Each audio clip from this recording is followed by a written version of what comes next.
और एक एक मरने वाले के मां बाप आलम इस्लाम को पुकार पुकार कर कह रहे हैं, ये मसला सुन्नी शिया का नहीं है, ये मसला देवबंदी बरेलवियों अहले हदीस का नहीं है, ये मसला मस्जिद अक्सा का है, बैतुल मुक़द्दस का है। वो कह रहे हैं कि देखो हम तो अपनी जानों को कुर्बान कर रहे हैं, तुम कम से कम अपने आंख में आंसू लाकर अल्लाह से दुआ करो हमारे लिए कि अल्लाह हमको इन जालिमों पर गलबा अता कर दे। तो नौजवानों, क्या तुम फलस्तीनियों के लिए दुआ करोगे? क्या तुम फलस्तीनियों के लिए दुआ करोगे? क्या तुम मस्जिद अक्सा के लिए दुआ करोगे? क्या तुम बैतुल मुक़द्दस के लिए दुआ करोगे? क्या तुम डरोगे जालिमों से? क्या तुम जालिमों से डरोगे? क्या तुम मौत से डरोगे? तुम अल्लाह से डरोगे? तुम अल्लाह से डरोगे? तुम किससे मोहब्बत करोगे? तुम रसूल अल्लाह सल्लल्लाहु अलैहि वसल्लम से मोहब्बत करोगे। तुम करोगे ना कमली वाले से मोहब्बत? हम सब करेंगे ना, क्योंकि हम उनका सदका खाने वाले हैं, हम उनका सदका खाने वाले हैं। तो डरने और घबराने की जरूरत नहीं है। और हम भारत के हमारे वजीर आजम से भी कह रहे हैं, मोदी जी ये बेंजामिन नेतन्याहू को समझाओ, सीज फायर करो। 12-15 लाख फलस्तीनी बेघर हो गए, मगर मैं देखा हूं उनके हौसलों को, ये मौत से डरने वाले नहीं हैं। उस सरजमीन पर बसने वाले अगर एक बच्चा भी होगा, सुन ले बेंजामिन नेतन्याहू, अगर एक बच्चा भी रहेगा फलस्तीनी, वो पत्थर उठाकर कहेगा अल्लाहु अकबर, अल्लाहु अकबर, अल्लाहु अकबर। मेरे अजीज दोस्तों और बुजुर्गों, मैं आखिर में हमारी रियासती हुकूमत से कुछ कहना चाह रहा हूं। अभी हमारे मजाज साहब ने कहा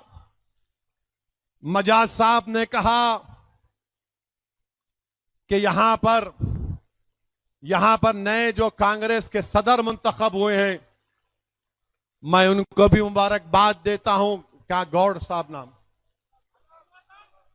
हाँ, महेश गौड़ को मुबारकबाद देता हूं, मगर हम उनसे भी कहना चाह रहे हैं,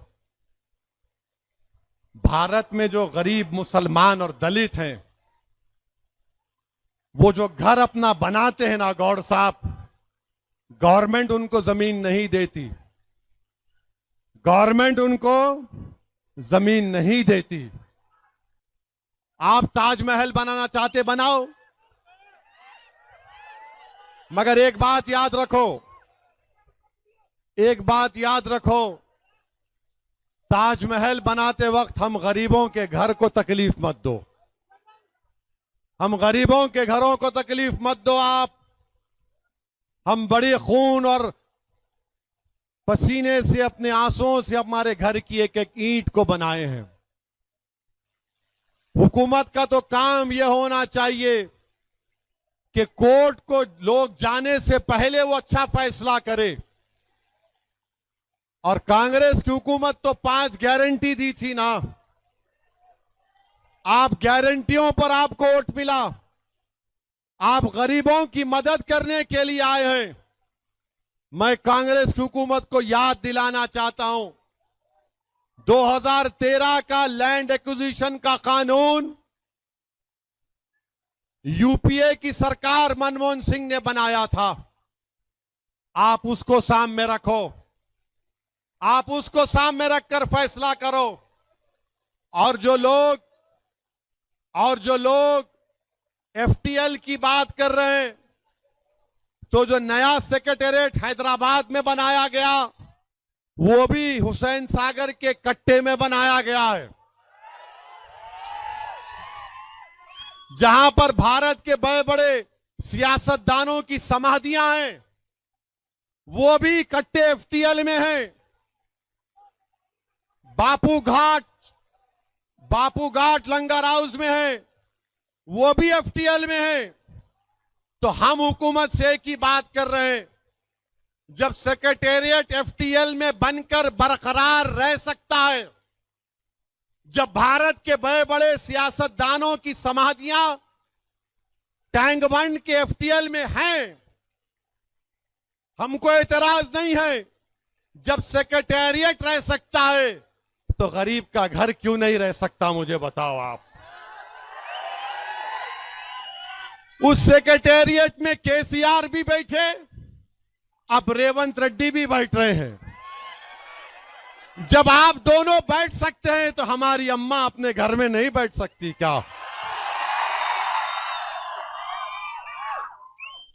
जब वो सेक्रेटेरिएट एफटीएल में है तो मेरे भाई, जहां पर हुकूमत फैसले करती है वो खुद लेक बेड में है, तो आप हमारे बेड को क्यों छीनना चाह रहे हैं? आप अपनी कुर्सी पर बैठो, हम अपने घर में रहना चाहते हैं। तो हुकूमत का काम यह है कि अच्छा फैसला करें। आप खूबसूरत बनाना चाहते हैं, हम तैयार हैं, मगर मेरे भाई, हमारे गरीबों के घर को भी आपको देखना पड़ेगा। और हम उम्मीद करते हैं कि हुकूमत एक अच्छा फैसला लेगी। मैं निजामाबाद को कई मर्तबे आया हूं और मैं यहां पर आकर, अगर मैं डी श्रीनिवास साहब के बारे में बात ना कहूं तो अच्छा नहीं होगा। वो निजामाबाद के एक बहुत बड़े पुराने सियासतदान थे। निजामाबाद में उन्होंने बहुत कुछ काम किया और आज वो इस दुनिया में नहीं है। यकीनन डी श्रीनिवास को साहब को हम याद करते हैं। मैंने उनके फर्जंद से भी मिलकर उनको पुरसा दिया था। तो निजामाबाद को आया हूं तो मेरी आपसे अदबन गुजारिश ये है कि मंजलिस को निजामाबाद में मजबूत करिए। और हम हुकूमत से ये मुतालबा करते हैं कि कामारेड्डी में जो बच्चे गिरफ्तार हुए हैं उनको जल्द से जल्द हुकूमत रिहा करवाए। निजामाबाद में जो बच्चे जेल में हैं, और तकलीफ की बात यह है, तकलीफ की बात यह है कि एक एडवोकेट साहब हैं, मामला स्कूल में हुआ। ये एडवोकेट साहब स्कूल में जाकर वहां पर अपनी रोटी सेक लिए। एडवोकेट साहब बोले, देखो तुम्हारा मामला गड़बड़ है, 30 लाख दे दो मेरे को। 30 लाख ले लिए, 25 लाख की मिठाई अपने जेब में रख लिए, 5 लाख वो बेचारे बच्ची के खानदान को दिए। वकील साहब, तुम्हारा मकसद क्या है? मकसूद कई कुरे बाबा ऐसे कामा करना। अरे तेरी बेटी से होता तो क्या करता? ऐसा नहीं करना मकसूद। जल्दी वो पैसे निकालो, वो बच्चों की बेल कराओ तुम, और पूरे पैसे निकाल के स्कूल को वापस करो तुम। मेरे को कोई बता रहे थे उनके घर पे भी चले गए लोग, जरा गए थे, घर पे भी गए थे। ऐसा नहीं होना, नॉट गुड, वेरी बैड। और हम हुकूमत से ये मुतालबा करते हैं कि जैनूर में फसाद हुआ। ये थाली क्या मार रहे जी? है थाली मारते जी? है ठंडे हो गए क्या?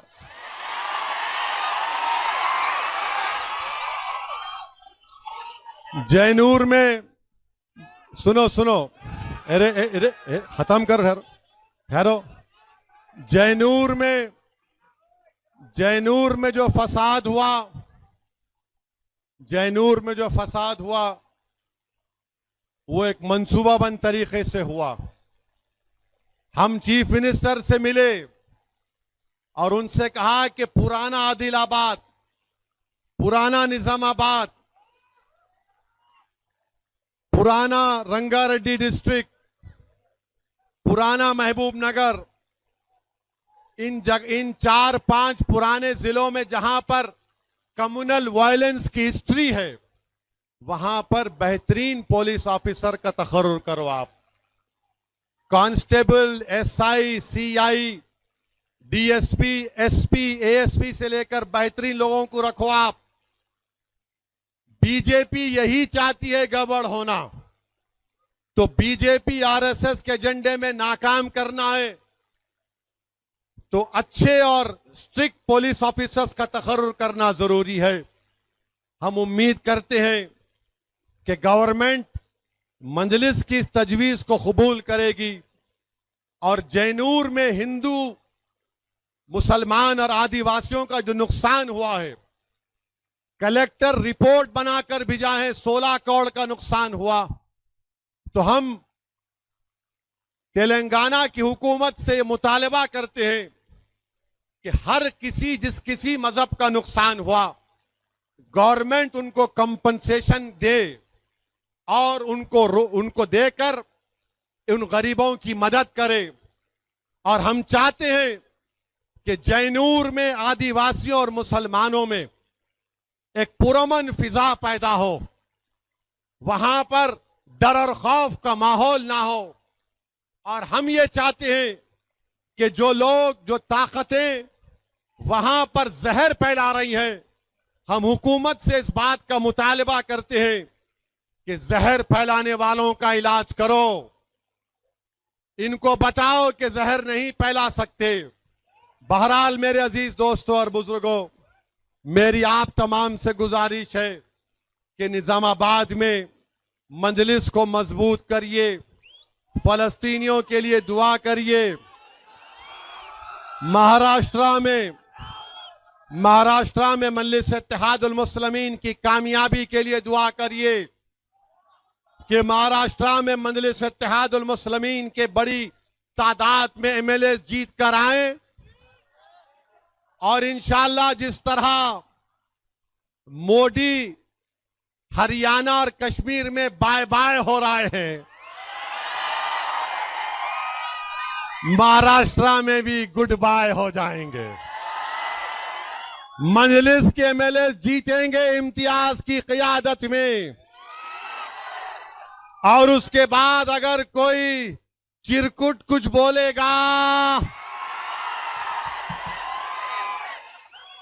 तो फिर ठीक नहीं होगा। तो आप कितनों के रिश्तेदार महाराष्ट्र में हाथ उठाओ।